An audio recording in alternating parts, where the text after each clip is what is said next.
Boom, boom, how's going? And I've got today my boy from Durban. As you all know, ladies and gentlemen, Durban has been on an unrest. And this guy here decided to leave, to come to Johannesburg where there is peace and tranquility. And if you don't know it, if you've just been here for the first time, hey, we'd like for you to be here. Welcome to M5 Property Addicts. This is where we talk anything and everything around real estate.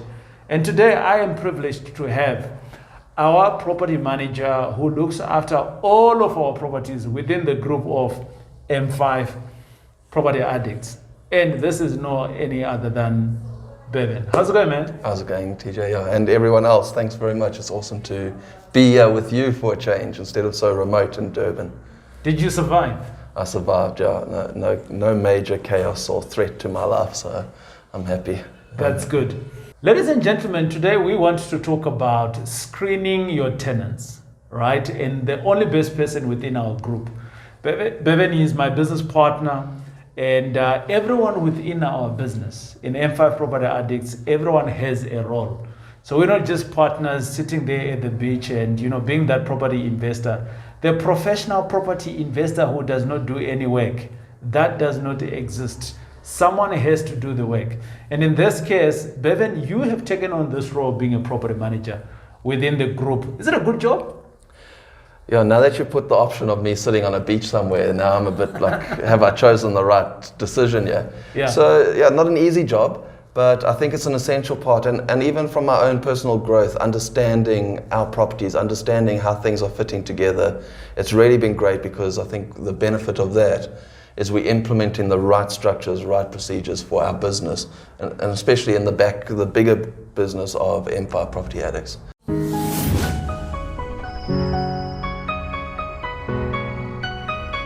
Today we want to speak something specifically about screening tenants.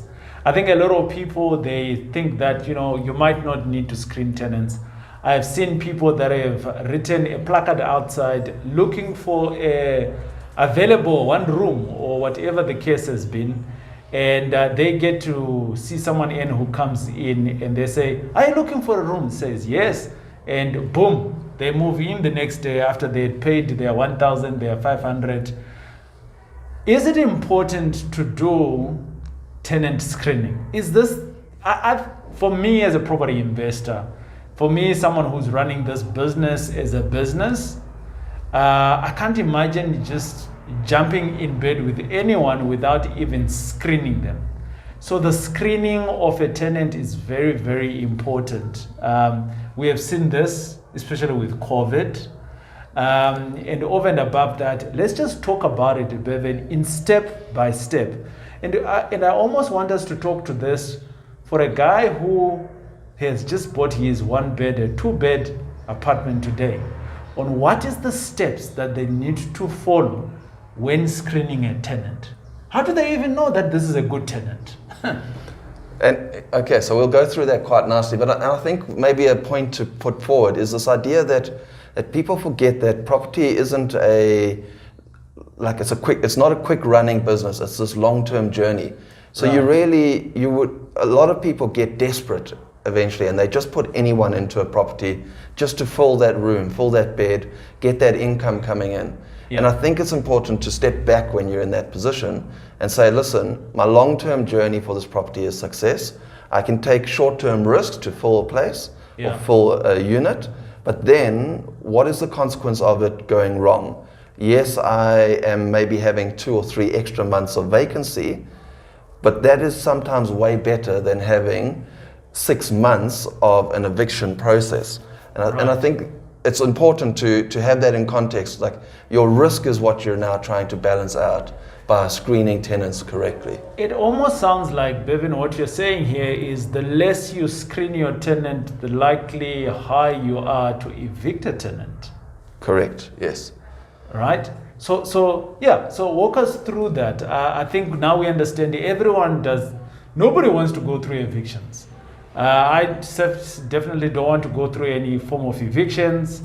We've had to do 1 or 2 in our business, but it's not something that we enjoy doing at all. Definitely because It's inhumane. There's a lot of uncomfortable conversations to be had, but it has to be done. But how can you avoid having evictions? I think the recipe is in the screening, right? Correct. Of that tenant.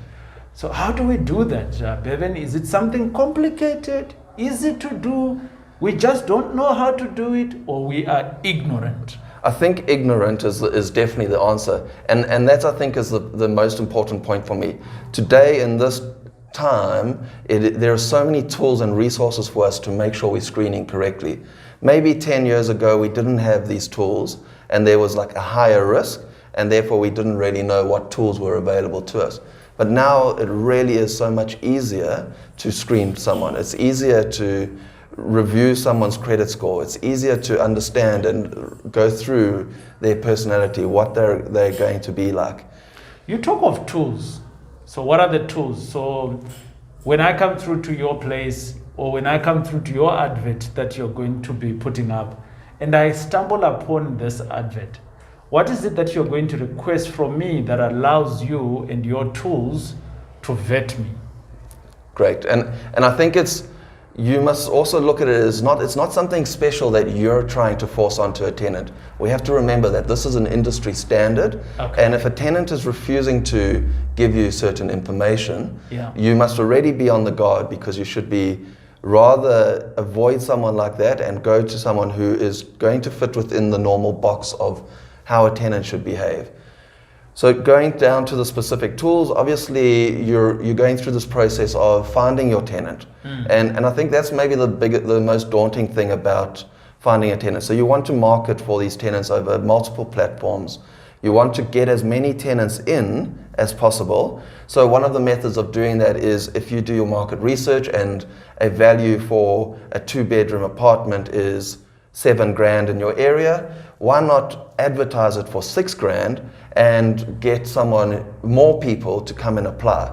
Because then you're playing a numbers game. Instead of you being desperate to choose between 2 people, you're now choosing between 10 people. It's the same thing around advertising for a job. You've got 10 CVs, in theory, that you're then vetting these individuals, and you can be picky and choosy and decide who you want to get into relationship with, to be that tenant with you. So you go through that point, then I think that's a good strategy to start with.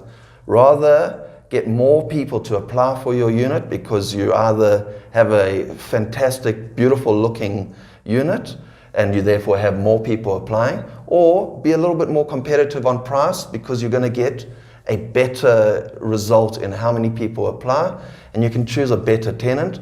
The way off is you'll lose a little bit of your rental potential, but you benefit in the long-term stability of a good tenant. Then going through the process, obviously you get all these people applying for your unit. You now have to sell your unit to them and say, okay, well, here's this apartment, this is how beautiful it is. And you get to that point where the person goes, yes, I'm in love with your property, I would like to rent it. Now is where you start going through the process. So if you're doing it in your personal capacity and owner managed as such, you're then making sure you're getting the right paperwork in place. So start with that. I really do recommend that you go onto a portal like TPN and you get their tenant lease packs and so on. So you've already got a guaranteed legal document in place that you're going to now check against. So that's going down the path of that option. The other path is to have it done through an agent. And now this is where often some people take a little bit more risk. So they'll go, well, yeah, Mr. Agent, here's my property. You go find a tenant, you put a tenant in. And they step back completely. And I think that's a mistake that people must be aware of, is it's still your property. It's 100% your risk. Unfortunately, this is a business for any agent, and they're going to be looking at making sure it's as profitable as possible for themselves. To make it profitable, they got to do and take as many shortcuts as possible to cut their costs. So they're going to go, a first shortcut is, how do I rapidly fill this place so I'm getting my commission sooner? So it's not in their interest to vet your tenants completely. So they're going to take shortcuts. So don't ever step back and not be involved in that process. Get involved. If they've then found a tenant that's going to work for you, you must also go through the actions of vetting that tenant, approving that tenant. A good estate agent, and I've worked with a number of other good estate agents, there's always bad apples and good apples, right? I found out that what they would basically do is that before they place anyone in your unit, they actually give you that pack. And that pack will comprise of the application form, will comprise of, let's say, the results based on what they vetted that person on. And then they would give you the go-ahead to say, do you want this person? They would recommend a yes or no. But what you are saying, Bevan, is that a lot of people then say, I've got an estate agent, so I'm going to leave it to the estate agent. And then the estate agent just put in anyone. Or you get that pack from the estate agent, and the estate agent says, we vetted this tenant, he's okay, good to go. Yeah. And you just say, okay, put them in. So, and I think that's what's important to realize is, ultimately, if a tenant doesn't follow through with the contract and reneges on it, doesn't pay your rent and has to be evicted, it's not the estate agent who has to sit with that consequence. It's you as a landlord, you as the investor, and you're the one who has to take responsibility. So rather take responsibility at the start than be stuck with the consequences and have to take responsibility at the end. So Bevan, if you don't have an estate agent, you spoke about TPN as one of the tools that you can utilize, and TPN is great. We are not advocating them in terms of promoting them or anything like that. They don't pay us, nothing of that nature. We just love their work.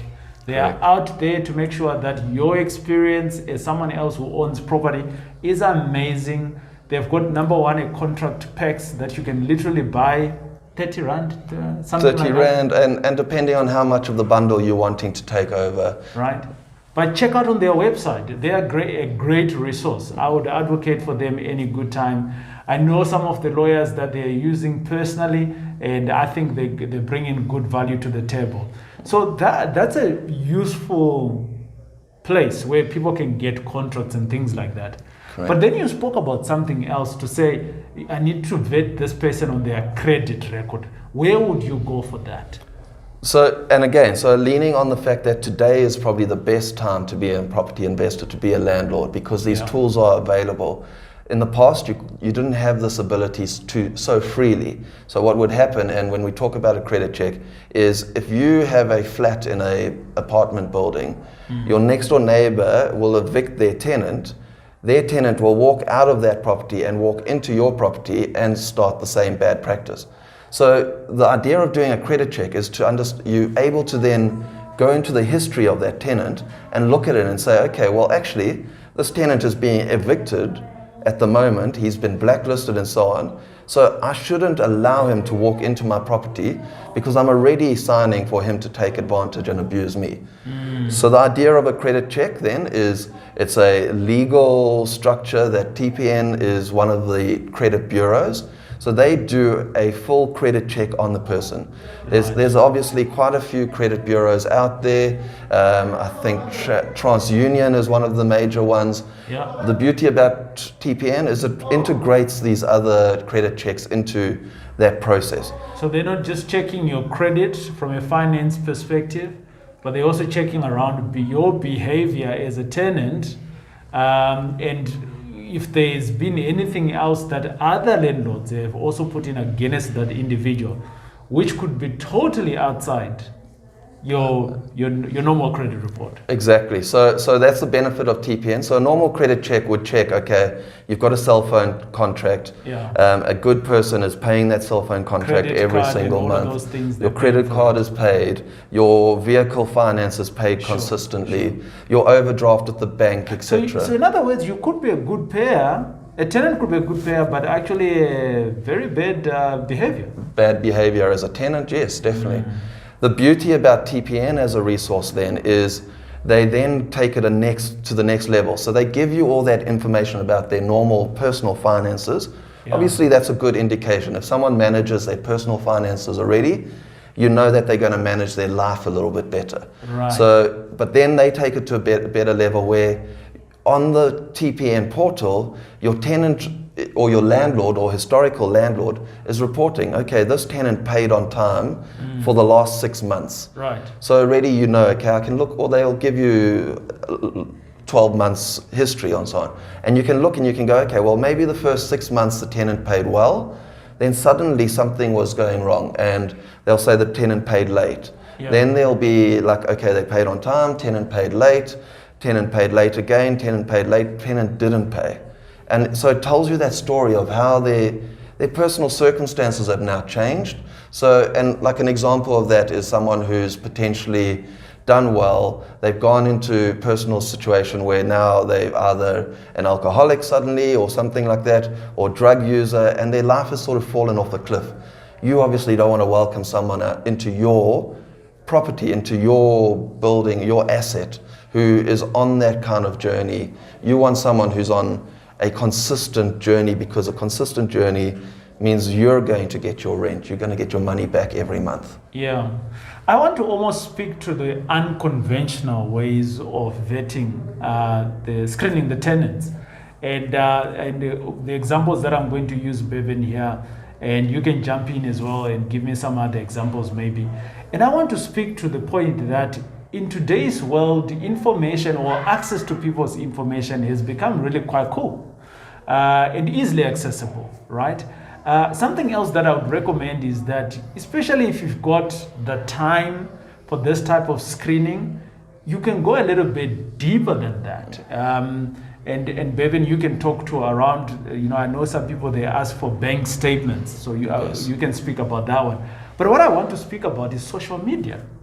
Correct. Right? So for instance, I know that Bevan Thomas, well, I see on the application, I see it's Bevan Thomas. Maybe what I can do is I can quickly go online, Google Bevan Thomas, LinkedIn, okay, he's a decent guy. On his application, he says that he is a doctor. But on your LinkedIn, you are saying that you are a mechanic. A mechanic. Yeah. Something is not matching there, right? There's something wrong there. Correct. These are completely two different professions. So it raises an alarm. Correct. Then Right? you're going, okay, if they're dishonest in that space, what else are they dishonest about? 100%. Let's jump on maybe to another platform. Maybe they're on Facebook. You jump onto Facebook, you see, there's things that they post undesirable to you. Correct. Remember, Yeah. these people, they are coming in to stay on your property, especially to people that are going to be staying on the same property. And this person here is advocating for things that is against your values. 100%. And I like that option on the Facebook side, because you know what people are like these days. It's like, take a photo of my food, take a photo of my bedroom, take a photo of this. And you get to see, hey, like, does this person clean their space? Do you Right. want someone who's not going to look after their personal space? Because if they're not looking after their personal space, their personal hygiene, etc., are they going to look after something that belongs to someone else? And remember, that something belongs to you. Yeah. Well, Bevan, we spoke about earlier on about the statement. Around the statement, the bank statement of a person. What does that tell you? So again, I'm going to come back to that idea of the pack. So Right. you're going to receive a pack from a state agent. A state agent's going to do all that vetting. You then have that ability. We've talked about this idea of going through their social media. Take control of that. Go through it yourself, because you're going to deal with those consequences. Right. You're entitled because you're serving a purpose, or that pack, that information is there for a purpose. So you are entitled to that credit check. So Right. if the estate agent has done the credit check, you need to receive that credit check and reassess it yourself. Then it's things like the bank statement. And that's important, because you should be able to look at that bank statement. It's always good to remember that that's someone's personal information. So really, you must protect that, and you mustn't disclose it to anyone else. You're using it and you're vetting it for a purpose. Right. So you take that statement and you go through their monthly bills. Ideally, people want to see 3 months. If you can force them, try and get to the 6 months history, because the more history you have, the more of a story it will tell you. And then you see, okay, fine, they get paid on the 1st of the month or the 31st of the month. On the 1st of the month, their debit orders go off.